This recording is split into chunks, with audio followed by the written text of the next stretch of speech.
예, 안녕하세요. 만나서 반갑습니다. 네.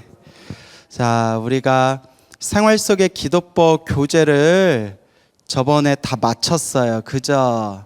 어떻게 도움이 됐어요? 예. 표정 보니까 별로 안 된 것 같네. 그래서 생활 속의 기도법 1타스님의 이 버버집을 제가 25년 정도 전에 봤던 거예요. 그러니까 우리 불교계에는 나름 스테디셀러죠. 그래서 내용이 좋아서 정말 이제 기도를 시작하는 그런 왕초보 불자 입장에서 한번 찬찬히 읽어보는 시간을 가져봤습니다. 그래서 이제 남는 시간에는 기도에 대해서 좀 여러분들에게 도움이 될 만한 이야기를 추려가지고 이제 전달할까 하는데요.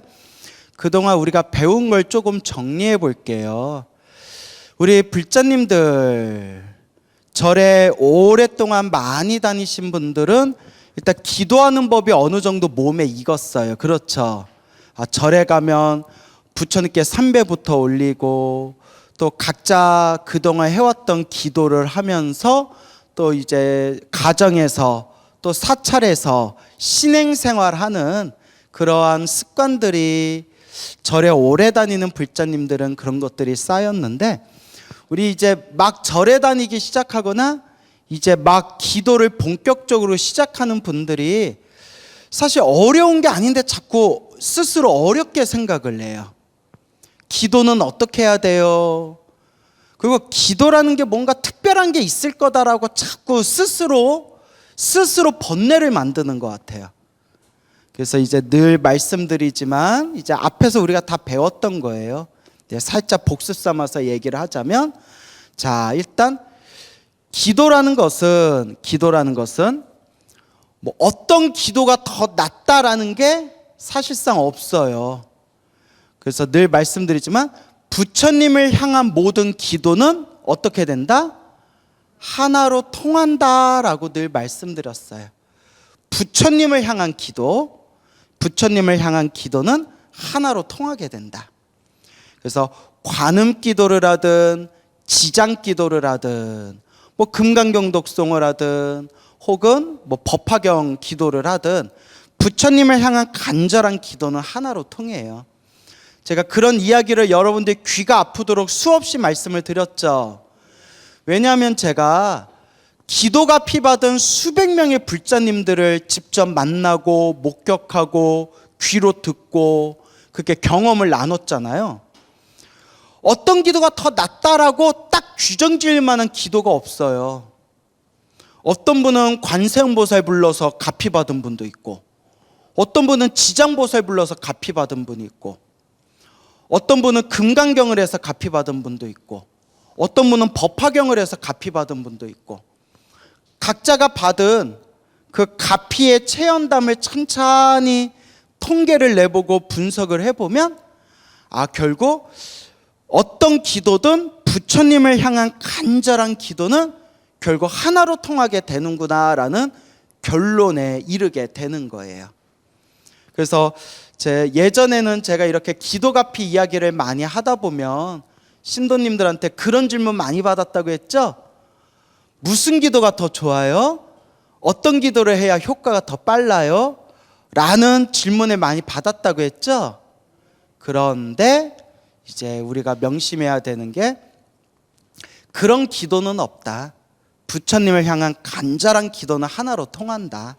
그래서 우리 불자님들한테 제발 이제 이런 질문 좀 그만 좀 하십시오. 여러 번 얘기하고 여러 번 얘기하니까 이제 그런 질문 한다 안 한다? 이제 잘 안 해요. 많이 줄었어요. 근데 이제 느껴요. 입이 간질간질 묻고 싶은데 내가 이제 그런 질문 좀 그만해라 했으니까 묻고 싶은데 안 묻는 분들이 있는 것 같아요. 다시 말씀드리지만 어떤 기도를 하든 부처님을 향하게 간절하게 기도하는 게 중요하다. 결국 부처님을 향한 에너지는 하나로 통하게 된다라고 제가 늘 간곡하게 말씀을 드린 겁니다. 맞죠? 예. 그리고 또 우리가 기도를 하면서 쓰는 연불할 때 소리를 내서 연불할까요? 소리를 안 내도 되나요? 어떤 게 더 나은가요? 이런 질문도 많이 한다고 했죠. 자, 이것도 여러 번 말씀드렸는데 요새도 가끔 그런 질문 하는 거 보면 내 법문을 열심히 안 듣는 분들이다, 그게 딱 느껴져요. 왜냐하면 여러 번 얘기했거든요. 그래서 어떤 분이 자꾸 뭘 꼬치꼬치 물어보세요. 이미 제가 다 법문하면서 했던 얘기인데. 그래서 처음에는 인내심을 가지고 이렇게 답변을 해드리다가 저도 굉장히 바쁜 사람이잖아요. 그러니까 이미 다 했던 이야기, 여러 번 했던 이야기임에도 불구하고 자꾸 질문하는 그 분한테 이제 제가 진지하게, 하지만 제 나름대로 예의를 갖춰서 그 유튜브에 들어가서 내 법문을 처음부터 끝까지 찬찬히 좀 봐라. 꼼꼼하게 좀 내 법문을 들어라. 왜냐하면 불자님이 물어보신 모든 질문을 내가 이미 다 법문에서 대답을 해놨다. 근데 내가 여러 번 법문을 한 건데도 또 물어보니까 내가 좀 많이 바쁘고 내가 좀 지친다. 그러니까 불자님, 유튜브에서 제 법문의 1회부터 한번 꼼꼼하게 한번 보시기 바랍니다. 지금 질문하신 내용들이 제가 법문한 거에 다 있습니다 라고 말씀을 드렸더니 그 뒤로 안 찾아오더라고요. 삐진 것 같아요, 느낌이. 예. 근데 이제 법문에 천천히 들으면 많은 걸 얻어가잖아요, 그죠? 그래서 이제 법문에 천천히 들어라 라고 이제 이야기를 했는데, 연불을 할 때 소리를 낼까요, 안 낼까요? 이것도 제가 여러 번 얘기했어요. 여러분 답 알아요, 몰라요? 알아요? 소리를 내든 소리를 내지 않든 마음을 집중하는 게 중요하다. 기억나세요? 근데 표정 보니까 다들 생소한 것 같은데 기억나시죠? 예. 왜 짜증이에요? 자, 그래서 소리를 내든 소리를 내지 않든 마음을 집중하는 게 중요합니다라는 말씀을 여러 번 드렸어요. 마음을 집중하는 게 중요해요. 마음에 푹 집중을 하면요, 나중에 점점 깊어지면 꿈에서도 기도를 해요. 여러분 혹시 그런 경험 있어요? 학교 다닐 때 수학 문제, 정말 안 풀리는 수학 문제, 그냥 하루 종일 골똘히 그 수학 문제만 고민하다 보면 꿈을 꿀 때 수학 문제 푸는 꿈을 꾸고 있어요. 경험해봤어요, 안 해봤어요? 학교 다닐 때 공부 안 했구나. 예, 또 내래. 또 서예하시는 선생님한테도 직접 들은 얘기인데, 하루 종일 서예 연습하다 보면 꿈에서도 붓글씨 하는 꿈을 꾼대요. 근데 꿈에서 붓글씨 쓰는 꿈을 한번 꾸면, 그런 꿈 한번 꾸고 나면 실력이 확 는대요. 그리고 또 저 이렇게 중국 무술 열심히 하던 그런 스님한테 직접 들은 얘기인데, 예, 그 스님이 중국 무술을 열심히 이렇게 무술 수행을 할 때 꿈에서도 뭐 하고 있더라? 꿈에서도 무술하고 있더래요. 그러니까 깨어있을 때 뭔가에 깊이 몰입하고 간절하게 무언가에 집중하면 꿈에서도 그걸 하고 있다는 거예요. 여러분 너무나 좋아하는 사람이 있어서, 너무나 사랑하는 사람이 있어서 그 연인이 막 꿈에 나타난 적 있어요, 없어요? 있어요? 근데 부처님은 나타나요, 안 나타나요? 예? 뭐 거기까지. 자, 어쨌거나 그와 같이 마음을 집중해서 기도하는 그 습관이 딱 새겨지게 되면 꿈에서도 기도하게 된다는 거예요. 그래서 제가 늘 말씀드린 게, 소리를 내든 소리를 내지 않든 중요한 것이 아니다. 무엇을 집중하는 게 중요하다?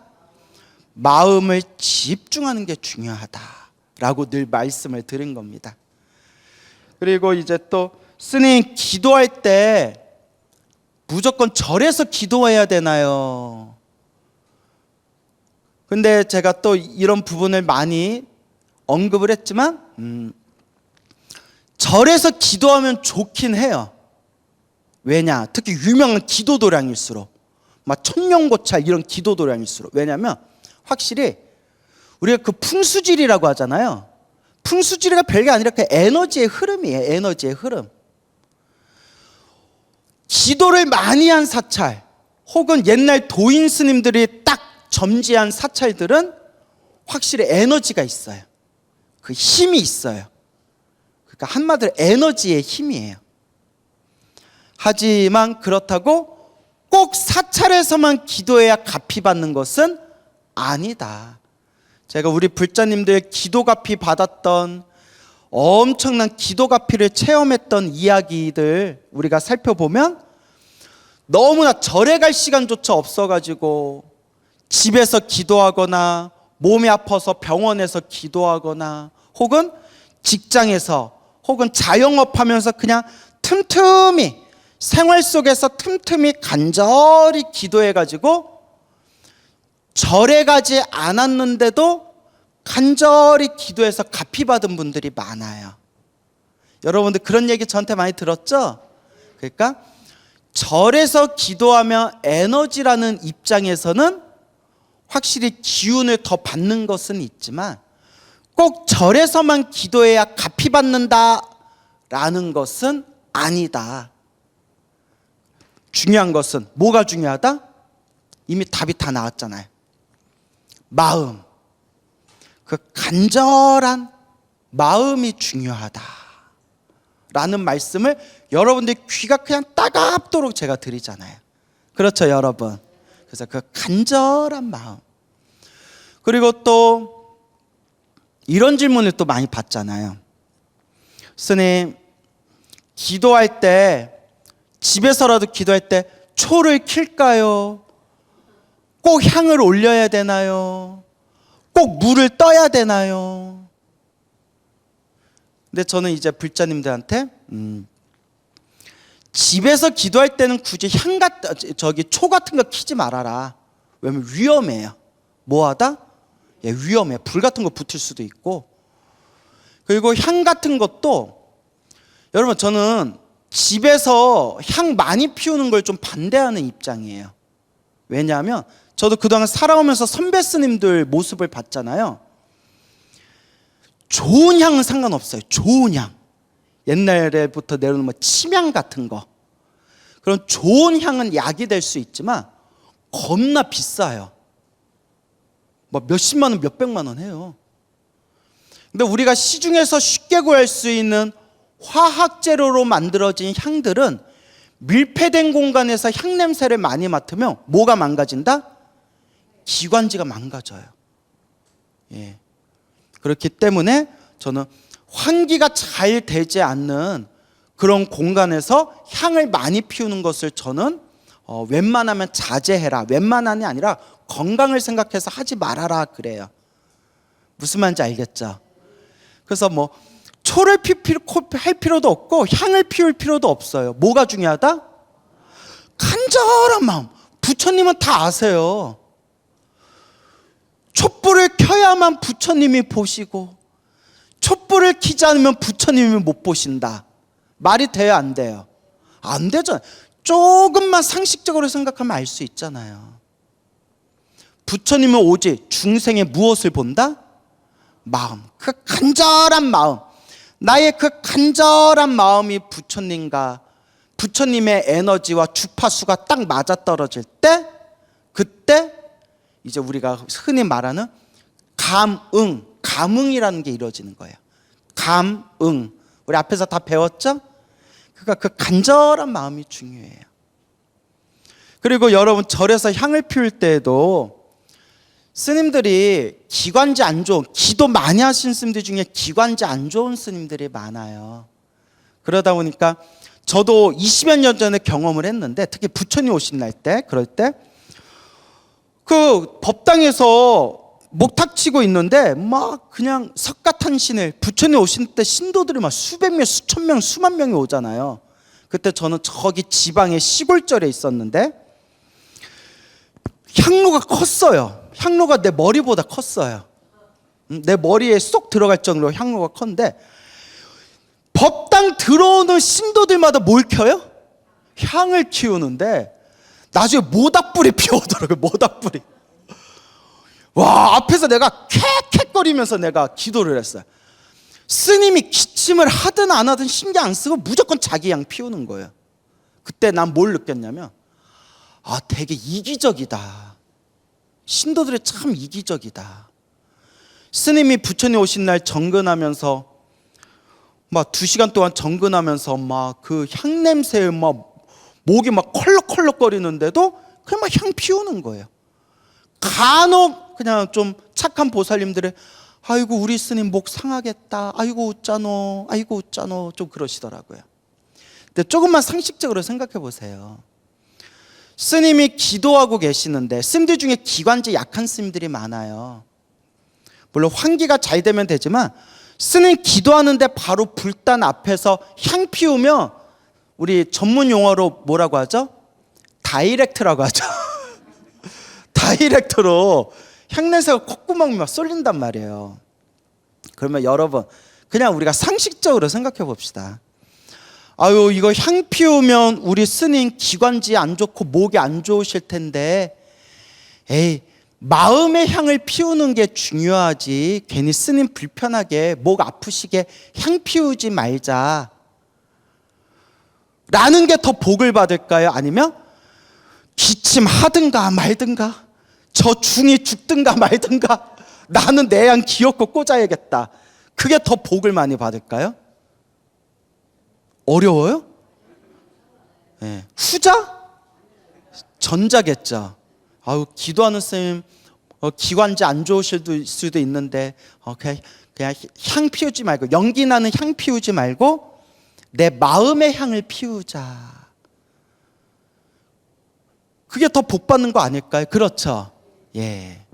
그래서 제가 하고 싶은 얘기는 스님 꼭 촛불을 켜야 되나요? 아니에요. 스님 꼭 향을 올려야 되나요? 아니에요. 스님 꼭 물그릇을 올려야 되나요? 아니에요.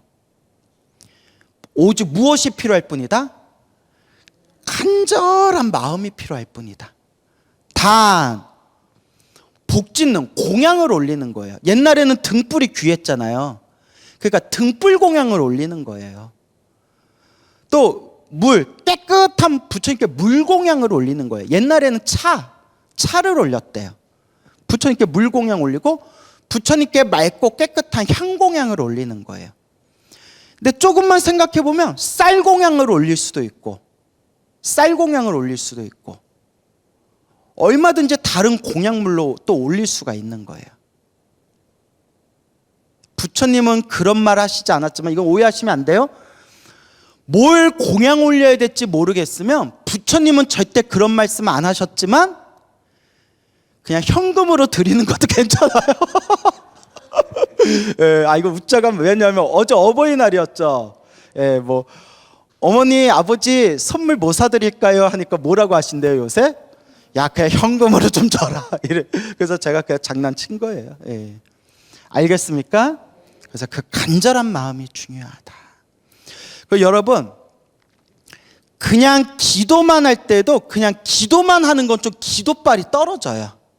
여러 번 얘기했지만 이거는 저도 생생하게 체험했고 다른 분들도 체험한 거지만 기도만 올리는 그냥 내가 관세음보살 지장보살 기도만 하는 거는 기도빨이 떨어지더라고요. 이건 제가 또 체험한 거고 스님들도 다들 말씀하시는 거예요. 또 제가 체험한 거고 복을 지어야 또 공양을 올리고 보시를 올려야 기도빨이 더 빠르더라고요. 더 힘이 있더라고요. 이건 제가 체험한 거예요. 그래서 저는 연등도 엄청 많이 달아요. 제가 자랑하고 싶어서 말을 안 하지만 저 연등 올린 거 들으면 여러분들 깜짝 놀랄 거예요 아마. 대화가 됐어요. 나중에, 나중에 카톡으로 보내드릴게요. 이렇게 대놓고 얘기하기는 좀 그래요. 네. 근데 이제 그 힘이 있어요. 그리고 중요한 게 내가 내복 지으려고 뭐 올리는 거지. 그렇잖아요. 그죠? 뭐 자랑하려고 올리는 게 아니라 내복 지으려고 올리는 거죠. 그래서 늘 불자님들께 기도만 하지 말고 형편껏, 내 형편껏이 중요해요. 스님, 나는 집이 너무 가난해서 보시 올릴 것도 없는데 어떡하세요? 아이고, 보살님 집 자가예요? 전세예요? 월세예요? 그래도 저 전세예요. 전세금 빼서 올리면 되겠네요. 예, 큰일 나는 거죠. 이거 미친 소리고. 예. 내 형편껏. 나에게 1,000원의 여유가 있으면 100원, 200원만이라도. 내가 10,000원의 여유가 있으면 1,000원, 2,000원만이라도. 무슨 말인지 알겠죠? 그러니까 제가 공양을 많이 올릴 수 있는 이유가 제가 처자식이 없잖아요. 제가 처자식이 있었으면 저도 공양 많이 못 올렸을 거예요. 마누라 먹여 살려야지, 애 교육시켜야지. 요새 애 키우는데 몇 억이 든다면서요. 근데 이제 저는 처자식이 없으니까 또 저는 제 형편껏 공양 올릴 수도 있는 거고. 다만 기도만 하는 거는 좀 약해요. 기도하면서 자꾸 복을 지으려고 노력해야 돼요. 근데 신도님들 이렇게 대화해보고 이렇게 관찰해보면 조금 뭐랄까? 말을 되게 조심스럽게 해야 되는데 신도님들한테 오해가 없게 쪼잔한 신도들일수록 표현이 괜찮나? 뭐라고 표현해야 될지 모르겠어. 쪼잔한 그런 신도들일수록 딱 내 기도만 할 줄 알지 뭐 베풀 줄을 몰라요. 무슨 말인지 딱 이해 가시죠? 그러니까 그냥 부처님한테 가서 부처님한테 나 잘 되게 해주세요. 나만 잘 되게 해주세요. 내 가족만 잘 되게 해주세요. 그런 쪼잔한 마음으로 기도하지 사람들한테 이렇게 좀 친절하고 자비심을 가지고 베푸는 마음이 좀 없더라고요. 그러니까 기도빨이 약한 거예요. 그래서 제가 여러분들 오해되지 않게 조심스럽게 말씀드리는 게 어떻게 해라? 형편껏 하라라고 했죠. 그렇죠 여러분? 예, 형편껏. 저는 여러분들한테 당당하게 말할 수 있어요. 왜냐하면 제가 제 스스로 조금 당당할 정도로 저는 공양을 많이 올려요. 예. 그리고 제가 효과를 봤기 때문에 또 우리 어른 스님들이 체험한 세계이기 때문에 제가 이렇게 당당하게 말씀드릴 수 있는 거예요. 그렇다고 나한테 가져오란 말 안 하잖아요. 그죠? 예. 다른 사람 줘봤자 영험 없다. 나한테만 가져와야 된다.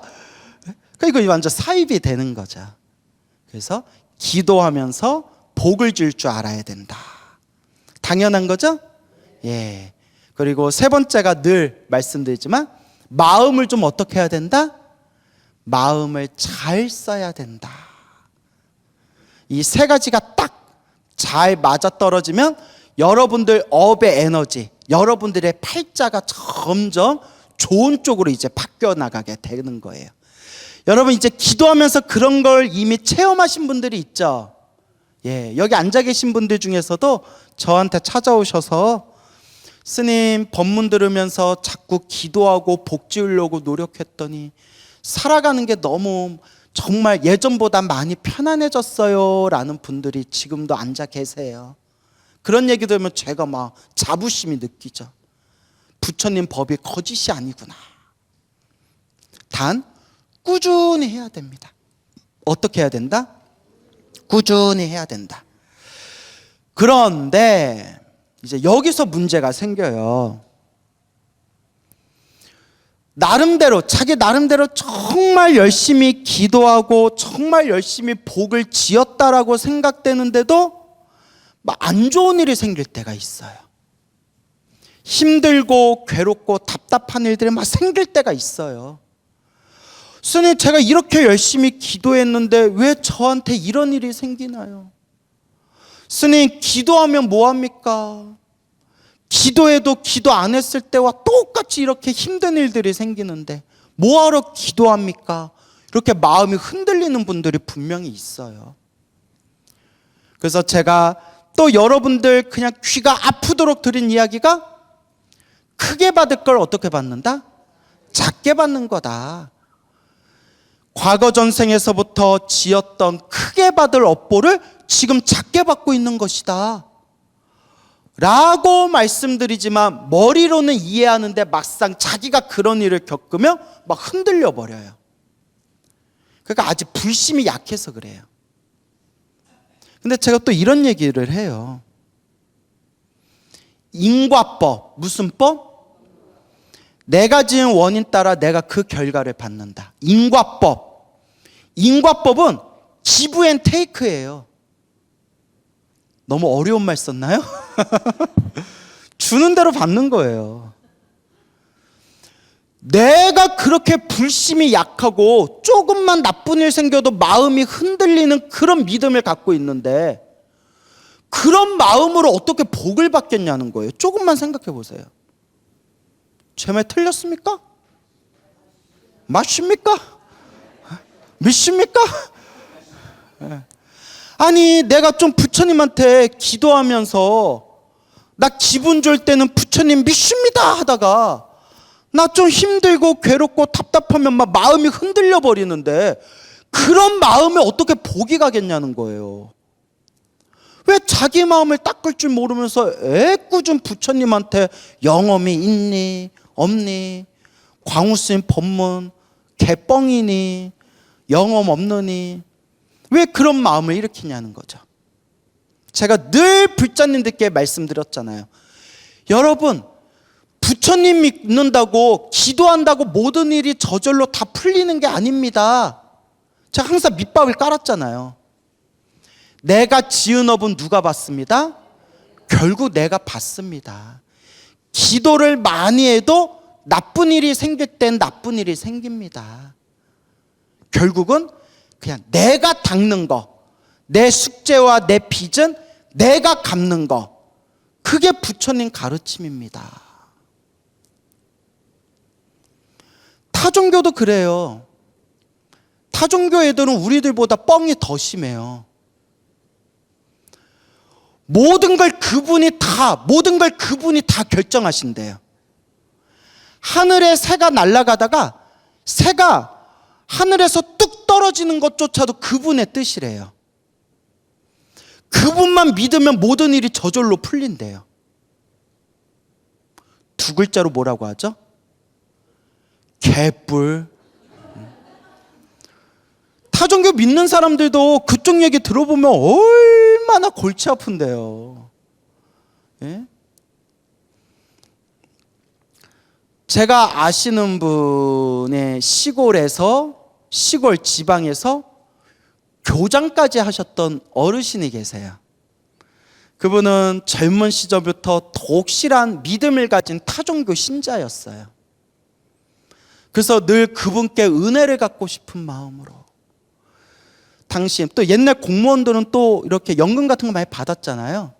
또 집안에 유산도 있었을 거고 당신이 마음을 내서 타종교 성전을 하나 만들었어요. 타종교 성전을, 타종교 사원을 만들어줬어요. 그러면 그쪽 교리대로 하면 모든 거는 그분이 결정하는 거고 그분에게 헌금 올리고 바치면 그분은 흐뭇해 하시고 자기가 가진 재산을 써서 그분을 위해서 시골에다 그분을 위한 사원까지 지어드렸으며 복을 받아야 돼요? 안 받아야 돼요? 그 집안 자손이 쫄딱 망했어요. 불교에서는 이렇게 얘기하죠. 그것도 누가 지은 업이다? 내가 지은 업이고 내가 받아야 할 숙제와 빚을 지금 갚고 있는 겁니다. 그러니까 불교는 결국 내 탓으로 돌려요. 내 탓이다. 내 업이다. 내가 닦아야 된다. 근데 타종교는 아니잖아요. 타종교는 그분이 다 결정하는 거잖아요. 근데 자기를 위해서 사원까지 지어줬는데 자손은 쫄딱 망했어요. 그분은 왜 그런 시련을 주시느냐. 거기서 이제 말을 만들어야 될 거 아니에요. 그분은 당신을 너무나 사랑하기에 더 큰 시련으로 당신을 크게 쓰기 위해서 이와 같은 아픔을 주신 겁니다. 아, 됐다고. 아, 그런 실험 필요는 없다고. 아니, 막 사는 사람들은 오히려 일이 잘 풀리는데 나는 이렇게 당신들을 위해서 희생하고 봉사하는데 왜 자꾸 나한테 이런 일이 생기냐고. 그렇죠, 여러분. 그래서 뭐 제가 타 종교를 욕하려는 게 아니라 뭐 그분들 중에서도 좋은 분들 많잖아요. 이렇게 바라보는 관점이 다르다는 거예요. 행복과 불행에 대해서 바라보는 관점이 다르다는 거예요. 행복과 불행에 대해서 타종교, 신을 믿는 타종교에서는 모든 것은 그분이 결정하는 거다. 그러다 보면 이런 생각이 들어요. 나보다 더 못된 놈들은 잘 먹고 잘 사는데 나는 이렇게 그분을 위해서 희생하고 봉사하는데 왜 자꾸 나는 이렇게 힘들고 괴로운 일만 생기냐고. 아, 그분은 정말 언제까지 나를 실험하는 거냐고. 그러니까 나중에는 회의감이 오는 거예요. 왜 나만 갖고 이러지? 왜 나만 갖고 이럴까? 그렇죠. 근데 불교는 차라리 그런 의미에서 쿨해요. 누가 지은 업이다? 내가 지은 업이다. 그러니 누가 닦아야 된다? 내가 닦아야 된다. 남 탓을 안 해요. 내가 지은 업을 내가 닦아야 된다. 그래서 불교는 결국 수행의 종교일 뿐이에요. 내가 닦아야 된다. 그래서 용수보살의 대지도론이나 그런 원측 스님의 그런 옛날 큰 스님이세요. 그런 평생 팔만대장경을 연구했던 그런 큰 스님들 책에 보면 이런 내용이 나와요. 불보살님은 지금 이 순간에도 끊임없이 우리들에게 가피를 주시려고 애쓰고 계시대요. 우리를 고통에서 구제해 주시고 우리에게 복을 주려고 끊임없이 활동하고 계시지만 누가 안 받고 있다? 우리가 안 받고 있다. 누가 못 받고 있다? 우리가 못 받고 있다는 거예요. 너무나 업장이 두꺼워서 받을 수가 없다는 거예요. 부처님은 주려고 하는데 내 업장이 너무 두꺼워서 못 받고 있다는 거예요. 근데 여기서 이제 중요한 게 그 업장은 결국 누가 지은 거다? 내가 지은 거라는 거예요. 그래서 우리가 기도하고 공덕을 닦고 기도하고 공덕을 닦다 보면 그 업장이 사라지고 우리가 그 불보살의 찬란한 그 불성의 광명을 드디어 만나게 되는 겁니다. 천여 년 전에 인도에 큰 스님이셨던 1500년 전에 인도에 큰 스님이셨던 무착이라는 스님이 계세요. 무착. 이 인도의 무착 스님께서 수행을 열심히 하셨는데도 깨달음을 얻지 못했어요. 부처님을 보지를 못했어요. 그래서 내 인생의 마지막이다 생각하고 산에 들어가서 정말 목숨을 걸고 수행을 했대요. 그래도 아무것도 얻지를 못했대요. 모든 걸 포기하고 산에서 이제 내려왔대요. 산에서 내려와서 산 밖에 벗어날 때쯤에 저기에 다 썩어가지고 다 죽어가는 개가 한 마리 있더래요. 개가 낑낑 거려요. 가서 보니까 개 막 몸 여기저기가 썩어가지고 막 구더기가 드글드글 거리더래요. 구더기가. 개 몸을 치료해 주려는데 개 몸을 이렇게 치료해 주려니까 구더기를 죽일 것 같은 거예요. 그렇잖아요. 구더기 막 털어버리고 막 이렇게 닦고 하면 어떡할까 고민하다가 당신의 부드러운 혓바닥으로 구더기를 핥아가지고 풀에다 놔줬대요. 무슨 말인지 알겠죠? 혀는 부드럽잖아요. 혓바닥으로 핥아가지고 구더기를 혓바닥으로 담아서 깨끗한 풀숲에다가 풀어줬대요. 그걸 몇 번을 한 거예요. 그리고 구더기를 다 핥고 나서 구더기조차 다치게 할까 봐 구더기를 다 깨끗하게 핥고 나서 개를 깨끗하게 이렇게 붕대를 담아서 치료해 주는 순간 개가 뻥 하고 미륵보살로 변하더래요. 무슨 보살? 미륵보살. 무차가 내가 항상 네 앞에 있었는데 네가 지금까지 나를 보지 못하다가 오늘에서야 나를 보았구나. 미륵보살이 항상 무착스님 앞에 있었대요. 근데 누가 못 봤어요? 무착스님이 못 본 거예요. 왜 못 본 거예요? 번뇌와 망상, 업장 때문에.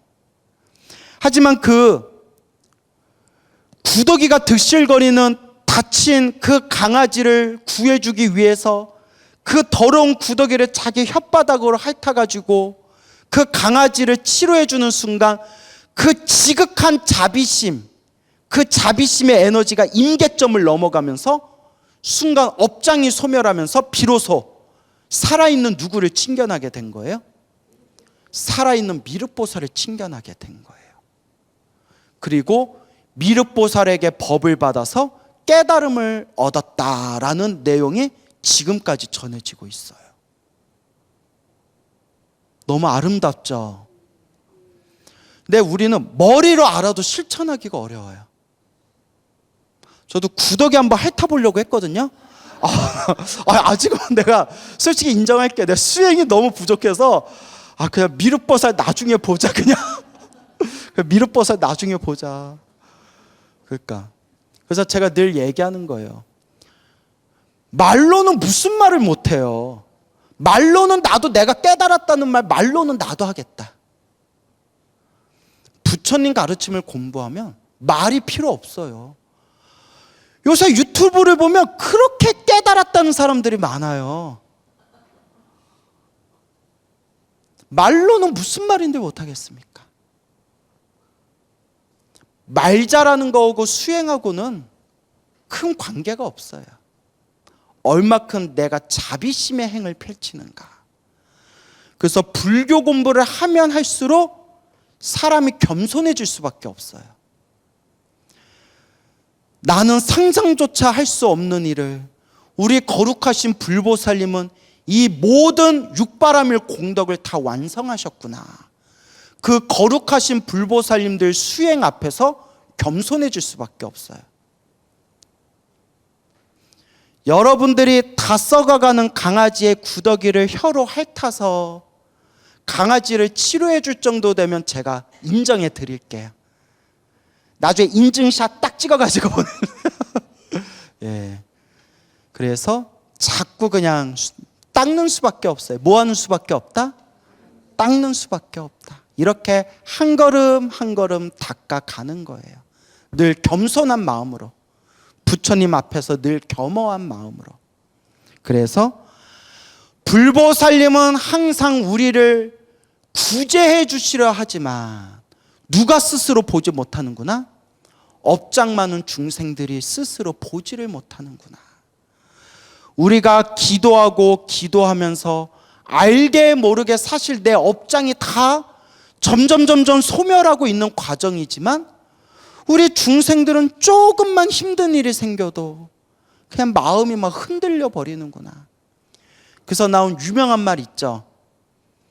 흔들리니까 중생이다. 들어보셨나요?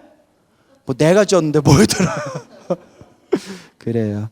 그래서 기도해도 나쁜 일이 생긴다 안 생긴다? 기도해도 나쁜 일은 생긴다. 다만 그것도 내가 과거 전생에서부터 지었던 나의 숙제고 나의 빚이고 내가 갚아야 할 내 업장 소멸의 과정일 뿐이고 크게 받을 걸 작게 받고 있는 과정이다. 이걸 생활 속의 기도 수행자들은 늘 마음에 명심하셔야 됩니다.